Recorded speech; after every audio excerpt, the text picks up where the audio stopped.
Today is Forgiveness Sunday. It's also Cheese Fair Sunday, right? And so sometimes we are lost in why the church places these feast days or celebration days in the places that they are. Last Sunday, we started the Triodion period with the Gospels of forgiveness, the prodigal son, those, and then we had Judgment Sunday, which talked about the consequences, and now we come to Forgiveness Sunday. And it's interesting because the icon for Forgiveness Sunday is of Adam and Eve clothed. So Adam and Eve clothed indicates that they are outside of the gates of paradise. And most of us know that reason why. So if we look at Forgiveness Sunday, typically we equate forgiveness with sin. But sometimes we don't necessarily know how to define sin. So if you ask somebody, usually they'll just come up with things that are sin. You know, stealing, lying, drinking too much, whatever it is. But what they don't do is they don't tell you what sin is. Just tell you what not to do. So the way that the church fathers define sin is defined as whatever is contrary to the will of God.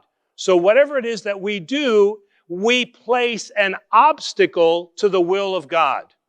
For those of you that have a job and work, which hopefully is most of you, okay, except for you that are retired, all right, which is approaching soon, so I'm looking forward to that, is you always have somebody there that is in opposition to your will.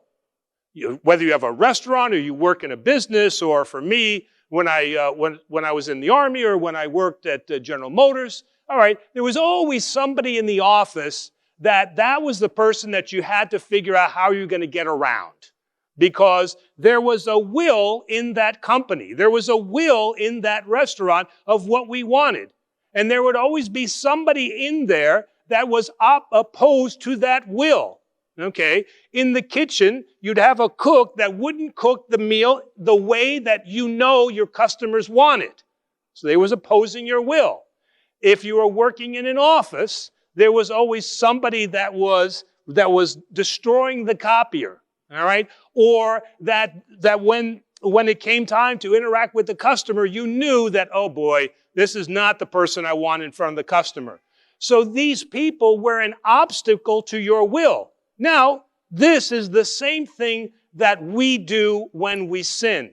What is God's will? If we're going to talk about God's will, it is the restoration of the creation that was lost or damaged. And who did that damage? Adam and Eve. Because they betrayed God's will. And his will was what? I want you to fast. Very simple. I just want you to fast, and then you can enjoy all of the fruits that you have here. And so what's the one thing that they did, that all of us tend to do, is we opposed that will.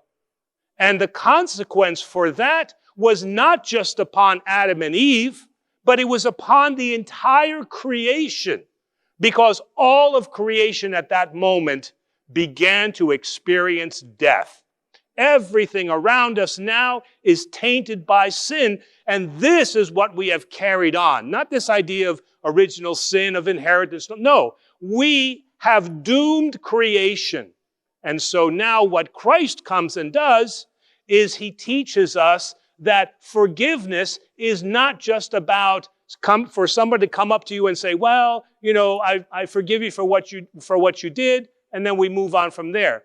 No, it's much deeper than that. In fact, sin can be committed in our private affairs. When the Father says, go in secret and pray in secret, so those thoughts that we have in secret, we think to ourselves, that doesn't offend anybody. I'm just thinking bad thoughts about whoever those people are. But when we pray during Lent, the prayer of St. Ephraim, what is it that we say? We say, grant me, Lord, to see my own errors, first. So that means that I have to look at myself and not to judge my brother. For what is truly blessed is your will. And so this is what Lent does for us, is it tells us, number one, why we are in the state that we're in, which is the fall of creation due to the sin of Adam and Eve. And now Christ gives us the opportunity to restore ourselves, and the church gives it to us through Lent. So Lent has to be more than just fasting, because now I know what's going to happen. I've been a Greek my entire life, and so Lent means we all got to stare at what it is that we're doing and then make sure that nobody else is breaking the fast either. Those are the two things we got to focus on. No, what we're focusing on is not just fasting. Fasting is the tool that disciplines our body, but we are disciplining it for a purpose. And that purpose is so that we can become or recapture that likeness of God in which it is that we were created. Okay? And we have to be willing to do that, both in our private affairs and in our public affairs. And at the Vespers of Forgiveness Sunday, there's a wonderful hymn that comes out, and I just wanted to read that because it really talks about what it is that we're trying to accomplish during fasting, and I can close with that. Let us begin the time of fasting, prepare ourselves for the spiritual efforts ahead. Let us purify our souls and our bodies. As from food, let us abstain from all passions, and passions being now sin, and enjoy the virtues of the Spirit, which is the will of God, so that perfected by love, we may all be made worthy to see Christ's passion and rejoice in his holy resurrection. It's a beautiful hymn that teaches us what it is that we're going to do as we begin this journey into Lent.